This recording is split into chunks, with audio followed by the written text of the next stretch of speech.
partir de agora, vamos conversar com Roberto Mohamed. Tudo bem? Meu amigo. Roberto Mohamed Amin Júnior, né? Quase poucas pessoas sabem o nome completo. Eu falo isso porque eu estou sempre encontrando com o pai dele, que é o Roberto Mohamed, o irmão dele, o Sérgio Mohamed. Tenho um carinho muito grande pela família dele. A nossa amizade, a minha com o Roberto, já de um bom tempo. Apesar de ele ser sempre ácido nas suas críticas, nos seus pontos de vista, mas pelo menos é uma pessoa original. E eu prefiro uma pessoa original do que uma pessoa falsa. Tem muita gente que é verdade, e por trás fica falando. O Roberto não, o que ele tiver que falar, ele fala. Tem uma entrevista com a Mariana Godoy, que ele estava entrevistando o governador Geraldo Alckmin, e eu vi que a Mariana ela ficou inflamada quando o governador deu uma desculpa que para ela não foi convincente nem para mim. Vamos ver o vídeo, rever o vídeo, aí depois eu quero a sua análise, Mohamed. Pode colocar, produção. Qual que é o problema do Brasil? É falta de dinheiro. É isso. Nós perdemos de arrecadação em 3 anos e meio 27 bilhões de reais. Por que os estados não estão nem pagando salário? Não há na história do Brasil uma recessão do tamanho que nós tivemos nos últimos 3 anos. Não é falta de dinheiro, é mau uso e má administração do dinheiro, porque só esse ano nós já pagamos 1 trilhão em impostos. Não é possível que falte dinheiro. O que falta é ética na hora de administrar o dinheirinho. Veja bem, Mohamed, ela foi enfática. Você lembra que no eu vivia dizendo que o PSDB e o PT eram gêmeos e ficavam brigando para ver quem era mais bonito? Lembro. Duas faces da mesma moeda, são corruptos do mesmo jeito. A gente em Santos está vivendo isso. Dinheiro pelo ralo. Outro dia eu fui até o Shopping Morumbi e no caminho você passa pela estação Brooklyn do metrô. Sim. Você já reparou naquela estação? Ela parece um museu. Ela é uma coisa linda, linda arquitetonicamente falando.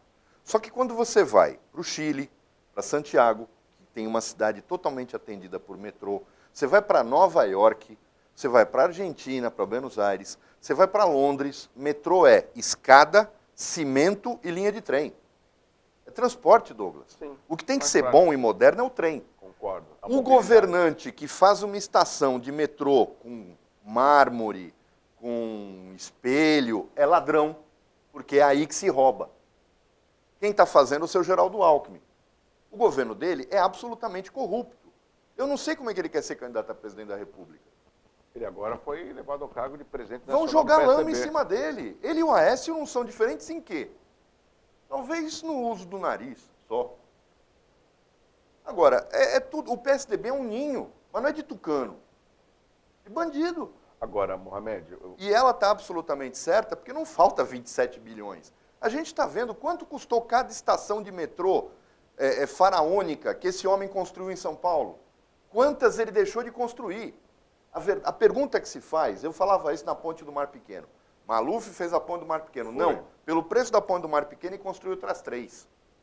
Então ele não construiu uma, deixou de fazer outras 2. Verdade. Um dinheiro que acabou... Se o seu Geraldo tocando por uma Alckmin única quisesse obra. fazer metrô, Douglas, é simples.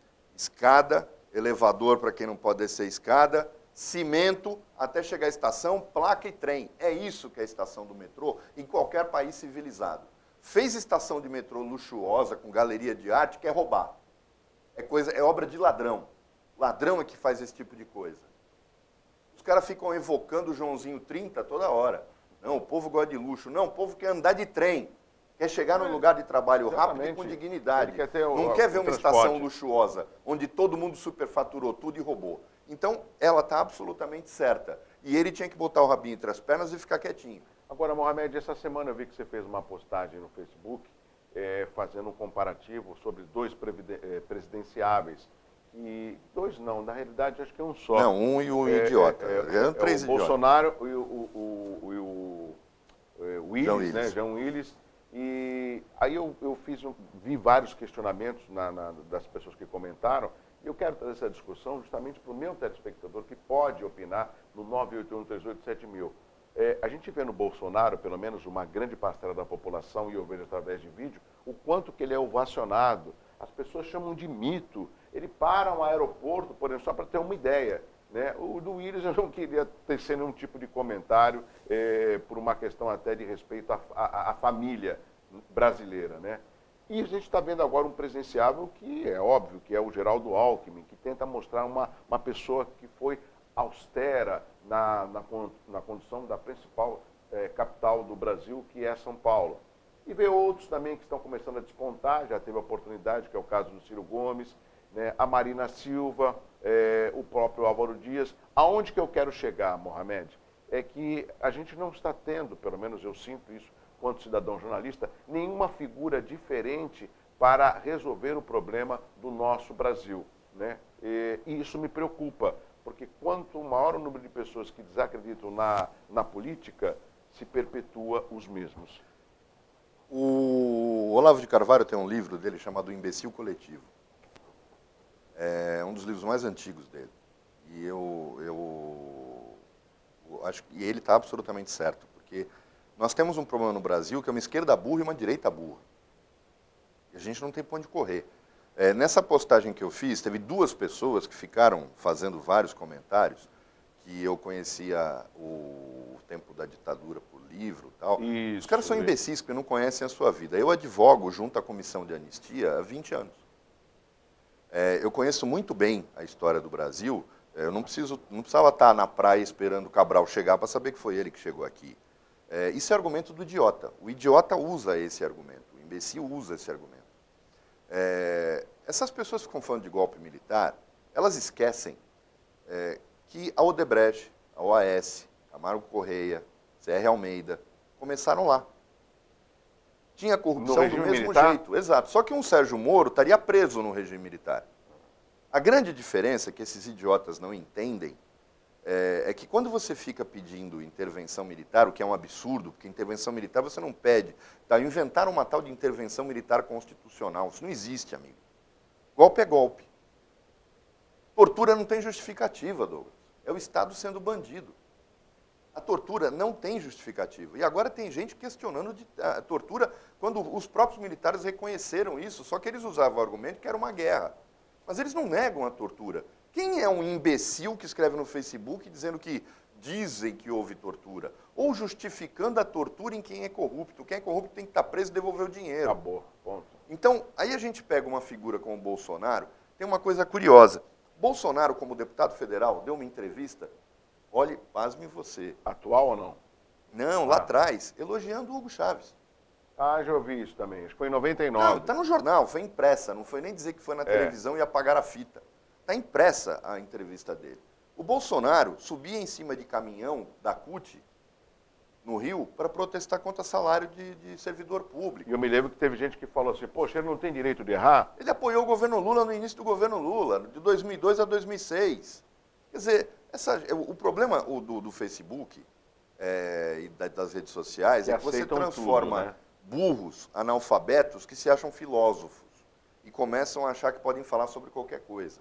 Por isso, quando você me perguntou se você se preocupa com a opinião dos outros, eu não durmo na pia por causa da opinião dos outros. Agora, esse país tem que começar a ter memória, pelo amor de Deus, parece um Alzheimer coletivo. Sabe? As pessoas não conseguem enxergar que não importa se a saída é de esquerda ou de direita, nós precisamos de gente honesta. Ladrão tem dos dois lados. Itaipu foi superfaturada, a ponte Rio-Niterói foi superfaturada, a Transamazônica foi um escândalo 10 vezes maior que o da Petrobras. Recentemente, os no estádios entanto, da última ninguém fala Copa. nada. Não, por exemplo. Aí já estamos falando do governo Lula, que foi corrupção do início ao fim. Eu estou falando da ditadura. Se roubava do mesmo jeito. Mas a gente não tinha a mídia, não tinha as informações, era uma coisa muito reservada. Porque não podia. Porque você não podia escrever uma crítica por era chamar... um período de repressão. Exatamente, por causa da repressão. Então, esse é o grande problema. A Imigrantes foi superfaturada, o metrô de São Paulo, os primeiros trechos foram superfaturados. Maluf foi um ladrão danado e é filho de quem? É filho da ditadura. Quer dizer, se construíram fortunas na ditadura. Quem criou Sarney? Quem criou Antônio Carlos Magalhães? Quem criou Jader Barbalho? Toninho Malvadeza. Essa gente veio toda da ditadura. Não vem falar de golpe militar, amigo. As pessoas esquecem o que era a Arena. A Arena era um ninho de ladrões. Só que você não podia denunciar, porque o jornalista ia preso. Como o Vladimir Herzog era líder comunista, ele foi preso porque era jornalista. Ele era jornalista da TV Cultura. Ele foi preso por um engano e morreu, foi torturado até a morte. E eu vejo um ignorante ficar defendendo a ditadura.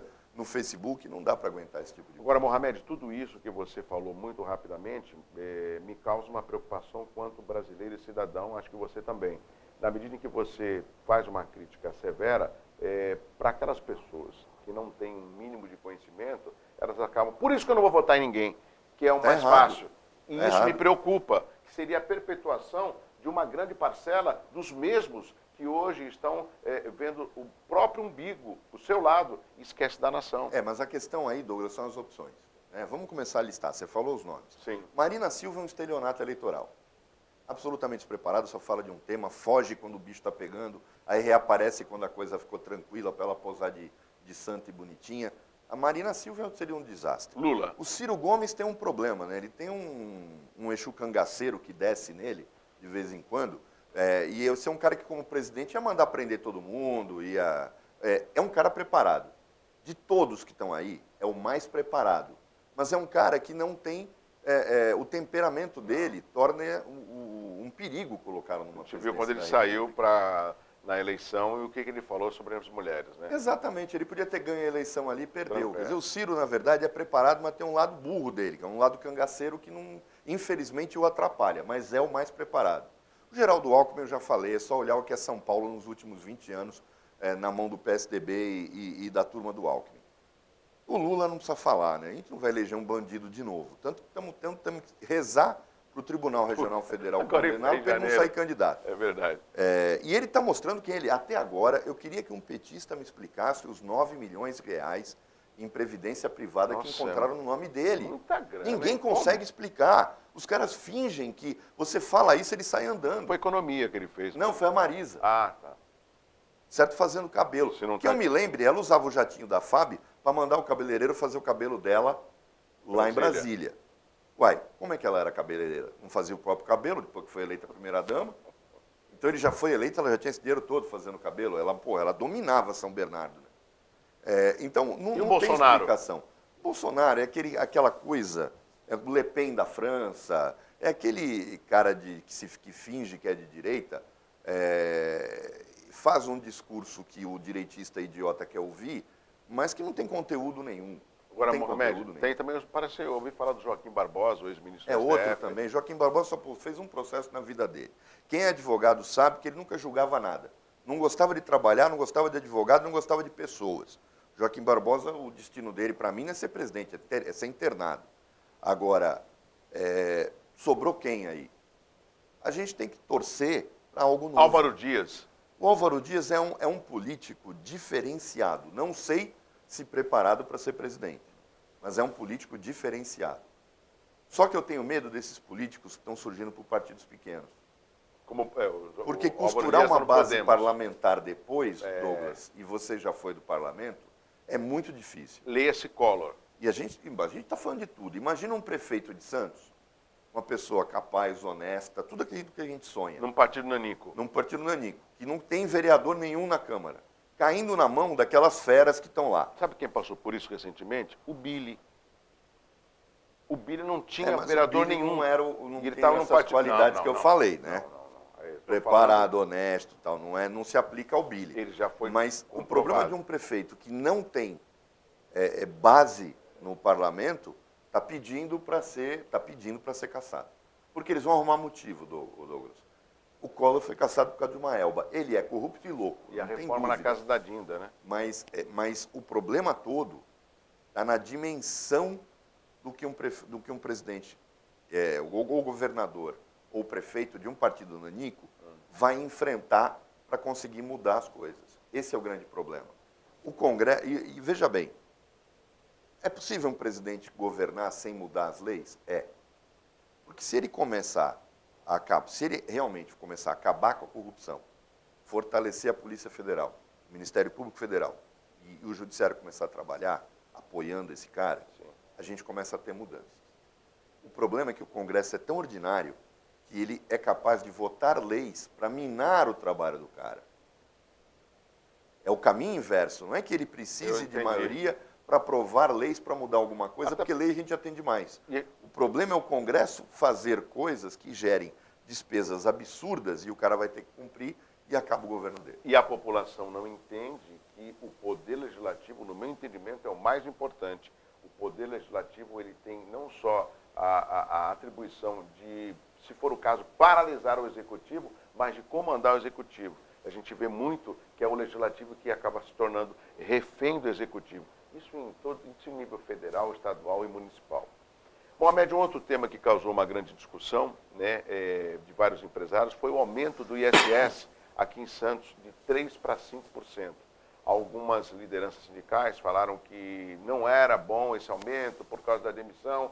A maioria dos sindicatos acabaram apoiando o aumento dessa alíquota de 3% para 5%. E o prefeito de Santos falou que essa é uma alternativa para poder aumentar a arrecadação de ISS no município. Por que ele não fala em parar de desviar dinheiro, parar de roubar, parar de fazer obra superfaturada? Ele ganha muito mais do que aumentando o ISS e matando as empresas. O que eu acho incrível é que você não tem um governante, que diga assim, nós vamos enxugar a máquina. Não, mas eu nunca ouvi e nunca vi. Por exemplo, o seu Paulo Barbosa.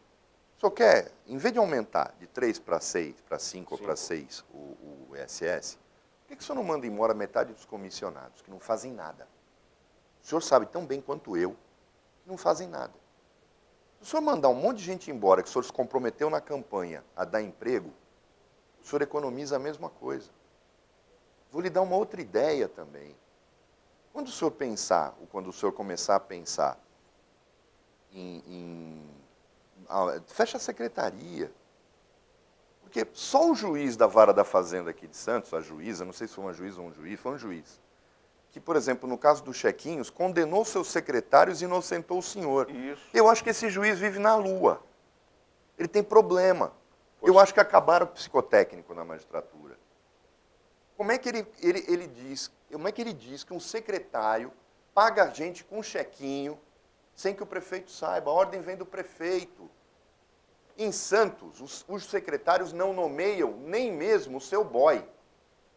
Eles não fazem, nem os secretários, o adjunto, o secretário, a secretária que recebe telefonema, vem tudo do gabinete. Por isso que nenhum secretário em Santos consegue trabalhar.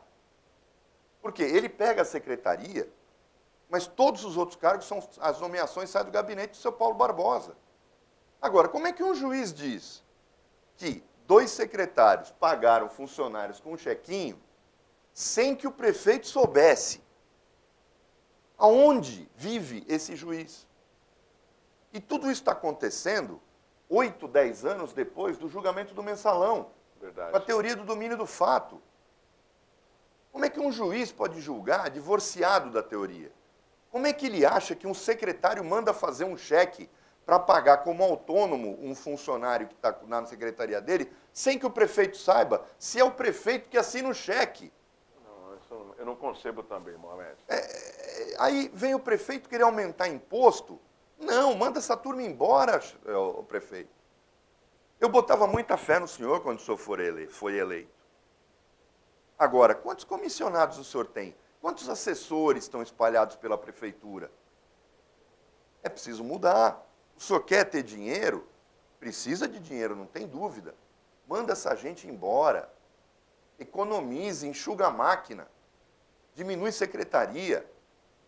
O senhor não pode mais sair à reeleição mesmo? Deixa esse pessoal chorando, eles que vão trabalhar na iniciativa privada. Agora, o que não pode é continuar do jeito que está. Você tem uma máquina inchada penalizando quem produz. E no Brasil inteiro está acontecendo isso. O Meirelles ainda tem a decência de reconhecer que não dá para falar em aumento de impostos. O Henrique Meirelles. E o prefeito de Santos faz o contrário, aumenta o imposto. Isso aí deixou preocupado a classe empresarial. Aqui não estou defendendo empresário nenhum, pelo contrário, mas acho que no momento de tanta dificuldade que nós estamos passando, o Brasil, eu acho que aumentar impostos é justamente dificultar até a contratação, né, de trabalhadores que poderiam aí diminuir os mais de 12 milhões de desempregados. E a gente está falando, Mohamed, do maior porto da América Latina. E com certeza nós vamos perder para outros portos. E isso vai refletir diretamente na nossa cidade. Douglas, a gente tem, por exemplo, todo mundo criticou na época, e eu elogiei, porque eu acho que ele tem gente capaz no governo dele. Por exemplo, o Fábio Ferraz é um exemplo. Eu acho que o Fábio Ferraz está Concordo. fazendo uma boa administração À na frente da saúde. concordo. E o secretário de saúde não tem que ser necessariamente médico, muito pelo contrário. Concordo. Pode reparar que hospitais administrados por médicos normalmente quebram. O médico é médico, ele não é administrador. E ele tem um gestor na saúde. Então, uma hora ele acerta, mas em outras ele titubeia, ele nomeia gente errada. E não é possível que quando ele chega à noite na casa dele, ele não veja que ele nomeou gente errada. Eu sou muito fã do Mourão. Eu sei que não é uma administração perfeita, o Mourão já passou por denúncia, já foi investigado, só que tem o seguinte, ele transformou uma cidade, que era o Patinho Feio do litoral, numa das cidades que mais cresce no litoral de São Paulo. E isso não foi feito através da mídia. Não, foi ele que fez. Não, você vai lá e você vê. Exatamente. Porque às vezes você contrata uma pesquisa, fala que a Praia Grande é hoje é brincadeira. O que ele fez no lado esquerdo, no lado direito da pista, para quem vai, ou seja, aquele chamado, que era o chamado sertão, é a terceira zona o que ele fez ali, eu não vejo nenhum prefeito do litoral ter mexido nessas áreas, ter transformado essas áreas em ruas asfaltadas, água encanada, iluminação pública. A própria via expressa. Fazer aquilo que nenhum prefeito gosta de fazer, que é esgoto. O Mourão é gestor. Você pode criticá-lo por qualquer outra coisa, mas ele é gestor. O problema é que eu não vejo os outros sendo gestores. É tudo na base do improviso, é tudo na base da licitação esquisita, é tudo na base do favorecimento de sempre os mesmos, e você não consegue entender por que a coisa não anda. É justamente por causa disso. Um prefeito, ele não precisa ser zelador, ele tem que ter um secretário zelador ou dois. Ele precisa ser gestor, ele precisa ser o cara que escolhe a pessoa certa para o lugar certo.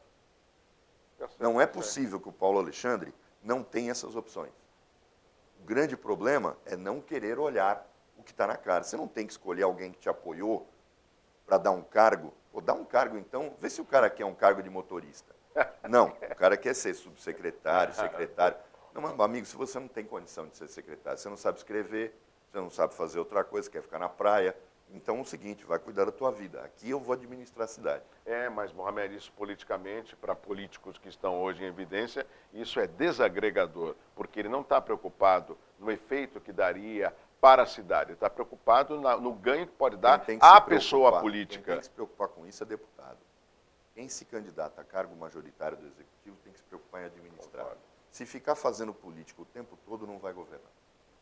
Nós estamos conversando com Roberto Mohamed, advogado aqui no Hora Geral. Mohamed, quem esteve aqui recentemente também em Santos, foi o ministro da Saúde. E quando ele esteve aqui, ele deu uma declaração que eu fiquei preocupado.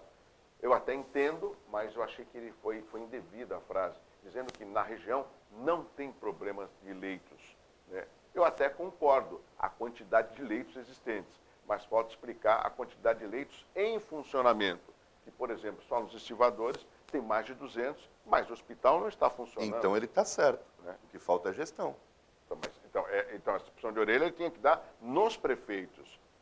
Mas é exato. Mas ele não está errado. Quando a população lê, ouve isso, pensa, por que eu fiquei na fila? Por que eu não consigo uma cirurgia? Entendeu?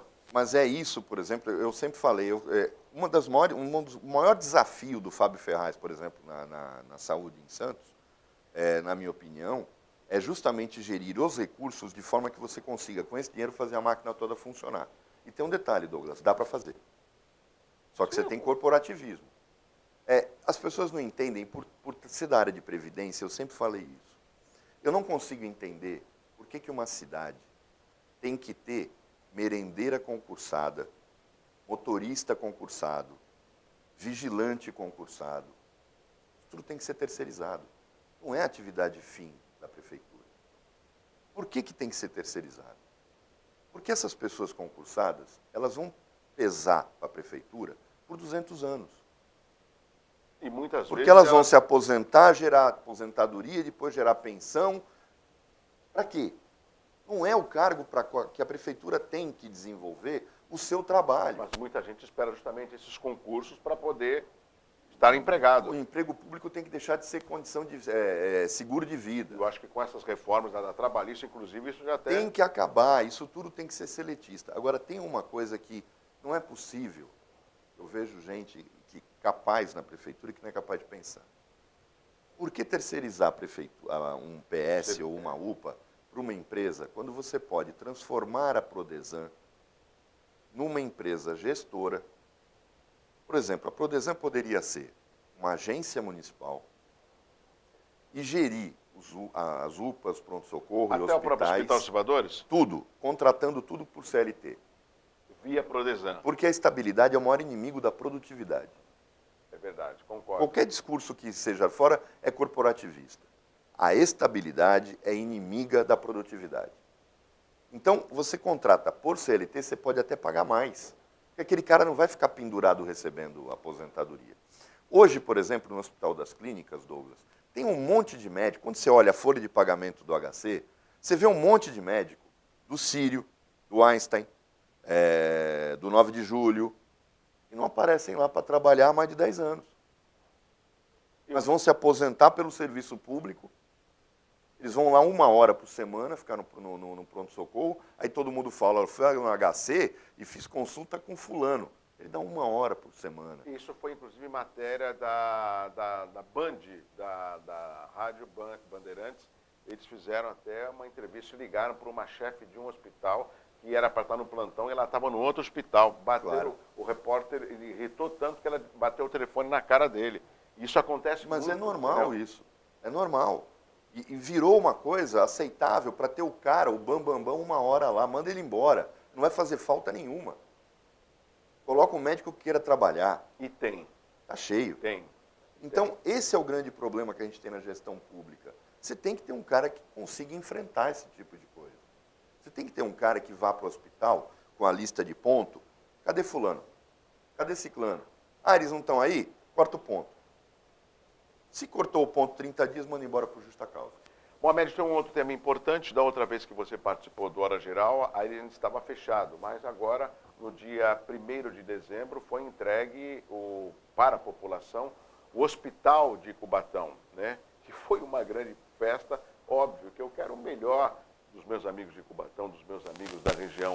Mas eu fiquei espantado, Mohamed, a quantidade de pessoas que estava, de autoridades, nesta grande inauguração. Eu não sei se a expectativa era tanta, que parecia até uma festa, né? Ele foi entregue no dia 1º, olha lá a quantidade, algumas autoridades, né? A gente tem uma PAN, mas uma quantidade enorme de pessoas para a entrega, a reabertura do hospital lá na cidade de Cubatão. Inclusive até a presença de deputados, do prefeito Ademário, óbvio, né? E da população que estava presente. Pois é, só que ninguém comenta o seguinte, o prefeito fez o hospital ficar fechado quase 1 ano para contratar uma outra OS que cobra quase a mesma coisa que a anterior, ou se não me engano é mais, e não pagou aquela OS. Agora ele vai ter dinheiro para pagar essa? Eu também não vejo nenhuma ação das prefeituras em firmar parceria público-privada. Eu não sei por quê. Os parceiros não têm dinheiro. Como é que você vai fazer PPP? Você não tem parceiro com dinheiro para investir. Você não acha que chinês vai vir para cá para comprar hospital? O chinês não vai vir para fazer saneamento básico. O chinês, ele quer porto, ele quer aeroporto, ele quer rodovia, ele quer o que dá dinheiro. É verdade. Agora, vê se eles querem fazer aquilo que o Estado tem que fazer e que não dá lucro. É lógico que não. Mas aí, Mohamed, vai também da iniciativa, da inteligência do gestor. E aí eu fico chateado porque, às vezes, a gente gera tanta expectativa nesses novos prefeitos, e aqui nós elegemos uma grande quantidade em 2016, que, óbvio, estamos encerrando o 1º ano, mas a gente não vê essa competência, essa rapidez.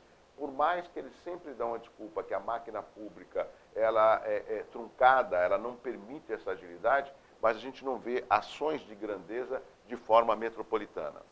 Isso não deu. O Mourão, quando assumiu o Condesb, ele disse isso na primeira reunião. Da vaidade política. Da vaidade. Os prefeitos não se conversam. Esse é o grande problema. Por exemplo, saúde. Por que eu tenho que construir um hospital em cada cidade do litoral sul? Por que eu não faço uma cidade virar hub em saúde? Ou seja, eu construo um hospital para atender 4 e faço uma rede de unidades de pronto atendimento com ambulância, para receber o paciente e encaminhar para esse hospital de referência, numa única cidade. é o diabo da vaidade. Quer dizer, não importa, tudo bem, chama os 4 prefeitos para cortar a fita de inauguração do hospital, mas não fica fazendo demagogia, que ele não tem dinheiro para construir 4 hospitais, mas daria para fazer um bom e 3 UPAs, com um sistema de ambulâncias que pudessem deslocar as pessoas para esse hospital fazer tratamento. Isso é gerenciamento. Mohamed, eu estou quase chegando no final da hora geral, você vai retornar mais vezes, mas em Peruíbe a Câmara acabou aprovando, né? Só um vereador votou contra, o professor Alex, um título de eterno prefeito em Mongaguá, do Arthur Parada Próstata. Ou seja, eles aprovaram um título para o prefeito de Mongaguá, eterno prefeito. É uma piada, não dá nem para comentar. Mas o que os vereadores fazem? Você foi vereador, Douglas. O que os vereadores fazem é brincadeira. Essa distribuição de títulos para gente que não tem relevância nenhuma para a cidade. Agora, como é que você dá? Agora, um título eterno prefeito para o executivo... É brincadeira, é pedir a bênção e dizer, nós te amamos. E aí, quanto entra aqui? Foi isso. Chegamos ao final da hora geral, meu amigo Roberto Mohamed, obrigado pela participação. O Mohamed volta só em 2018, né? No próximo mês. Obrigado, Mohamed, obrigado, meu amigo telespectador. Um abraço assim, ó, forte. Tchau, tchau.